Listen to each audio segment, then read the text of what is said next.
बिस्मिल्लाहिर्रहमानिर्रहीम। Dear student, अस्सलाम वालेकुम। आज 10th क्लास का मैथ का लेक्चर नंबर 7 की तरफ हम चलेंगे और एक्सरसाइज है डियर स्टूडेंट 1.4 और इसका क्वेश्चन नंबर 1 से 4 की तरफ चलेंगे। टॉपिक क्या है हमारा? Exercise 1.4 radical equation. सबसे पहली बात, रेडिकल इक्वेशन किसे कहते हैं? आप 9th क्लास में भी रेडिकल इक्वेशन को सॉल्व करना सीख चुके हैं, आज उसी को दोबारा सॉल्व करेंगे। रेडिकल इक्वेशन की definition, an equation involving the expression under the radical sign is called radical equation. जैसे कि मेरे बेटा आपके सामने मैंने टाइप नंबर 1 लिखी। आपने टाइप नंबर 1 में देखा कि ax plus b radical sign है is equal to cx plus d। याद रखिए कि वेरिएबल का होना जरूरी होता है और ऊपर रेडिकल का साइन होगा तो रेडिकल इक्वेशन कहलाएगी, अदरवाइज रेडिकल इक्वेशन नहीं कहलाएगी। तो इसलिए मेरे बेटा इक्वल के बाद भी वैल्यू होना जरूरी। इक्वेशन बना रहे हैं तो बाज बच्चे सिर्फ एक साइड लिखते हैं, दूसरी साइड नहीं लिखते हैं, तो वो रेडिकल इक्वेशन नहीं कहलाएगी। ax plus b radical sign is equal to cx plus d। इसमें a b c d ये कांस्टेंट वैल्यूज हैं जो आपके सामने यहाँ सवाल में ज़ाहिर होंगी। सबसे पहले आप जो क्वेश्चन नंबर 1 में टाइप नंबर 1 को सॉल्व किया जाएगा जो 1 से लेकर 4 तक है।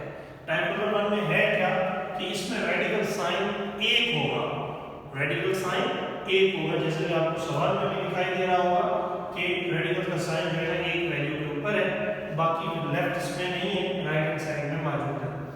क्वेश्चन नंबर 1 क्या है? 2x + 5 = 7x + 16 under root. आइए इसे सॉल्व करते हैं। याद होगा आपको कि रेडिकल के साइन को रिमूव करने के लिए आप स्क्वायर लेते हैं। Taking the square on both side, 2x + 5 का भी स्क्वायर हो जाएगा लेफ्ट में भी और राइट में भी आपने स्क्वायर लिया।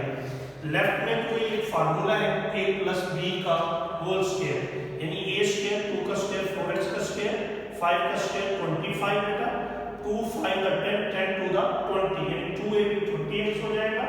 स्क्वायर से अंदर रूट कैंसिल हो जाएगा तो 7x + 16 हो जाएगा।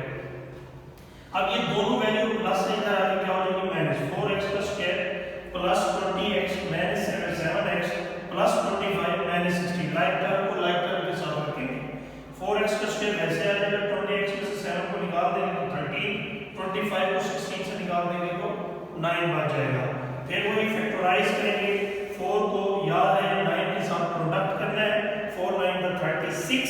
हमने वही वैल्यू 4 को 9 से 36, 4 को 9 में ऐड करेंगे तो मिड टर्म आएगी 13x। इन दोनों में कॉमन और आखिरी दो में कॉमन। पहले दो में कॉमन 4x है तो x + 1 आया और अगले दो में 9 कॉमन है तो वो भी x + 1 आया। जैसे कि आप देख रहे हैं ये दोनों सेम है तो कॉमन आ जाएगा 4x + 9 = 0। दोनों को 0 के ऊपर रखेंगे, x + 1 = 0, ये प्लस उधर माइनस हो जाएगा, ये भी प्लस से अंदर जाके 9 माइनस हो जाएगा, 4 मल्टीप्लाई होकर जब डिवाइड हो जाएगा।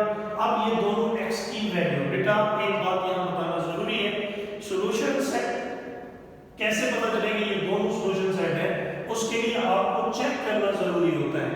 चेक करेंगे, चेक करने के बाद left hand side right hand side के इक्वल आना चाहिए। याद रखिएगा लेफ्ट की वैल्यू लेफ्ट में रहनी चाहिए और राइट हैंड साइड की वैल्यू राइट हैंड साइड में रहनी चाहिए। कोई लेफ्ट की रकम राइट में नहीं लेके जानी, ना राइट की रकम कोई वैल्यू लेफ्ट में लेके जानी है। सिर्फ आपने वैल्यू पुट करके चेक करना है कि क्या लेफ्ट राइट इक्वल है या नहीं है। अगर लेफ्ट राइट इक्वल नहीं होगा तो वो हमारा एक्सट्रीनियस सॉल्यूशन होगा। एक्सट्रीनियस सॉल्यूशन क्या होता है? Solution does not satisfy the equation. जो इक्वेशन को सैटिस्फाई ना करे वो एक्सट्रीनियस सॉल्यूशन कहलाता है। आइए चेक करते हैं। हम पहले x - 1 पुट करेंगे, जैसे कि मैंने आपके सामने क्वेश्चन के अंदर पुट किया। x की जगह -1 है, 2 × 2, 5 वैसे का वैसे, 7x की जगह -1 है, -7, 16 भी वैसे का वैसे। -2 को 5 से निकालें 3 आ जाएगा, 16 में से -7 को निकालें 9, 9 के अंदर क्या होगा 3, 3 = 3। फिर x = -9/4। हम क्वेश्चन में फिर -9/4 को x की जगह पुट करेंगे तो 2 × -9/4 सिंपलीफाई किया, -9/2 + 5 ऐसे आ गया 7, x की जगह -9/2 आ जाएगा, 4 आ जाएगा +16। अब इसे सिंपलीफाई करें, एलसीएम लिया, एलसीएम 2 आया, -9 वैसे का वैसे, 2 5 का 10, इनमें से 9 लिया 1/2 बच जाएगा, 9 7 63 डिवाइडेड बाय 4 = +16 हो जाएगा। एलसीएम 4 है, 4 1 4 63 वैसे आ जाएगा, 4 को 16 से प्रोडक्ट करेंगे तो 64 हो जाएगा।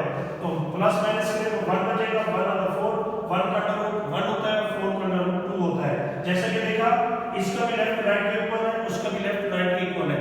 तो ये सॉल्यूशन सेट जो है हमारा दोनों होंगे, इसमें कोई एक्सपीरियंस सॉल्यूशन नहीं है। ये क्वेश्चन नंबर 1 मैंने आपके सामने सॉल्व किया है। अब आपको मैंने क्वेश्चन नंबर 4 तक हल करने के लिए दे रहा हूं। क्वेश्चन नंबर 1 से लेकर क्वेश्चन नंबर 4 आप खुद करेंगे। क्वेश्चन नंबर 1 मैंने कर दिया, बाकी सेम क्वेश्चन इसी तरीके से है मेरा बेटा, इसी तरीके से इसे सॉल्व करना है, चेक जरूर करना है। अगर लेफ्ट राइट के इक्वल ना आ रहा हो तो इट्स मीन वो एक्सपीरियंस सॉल्यूशन होगा, वो सॉल्यूशन सेट नहीं होगा।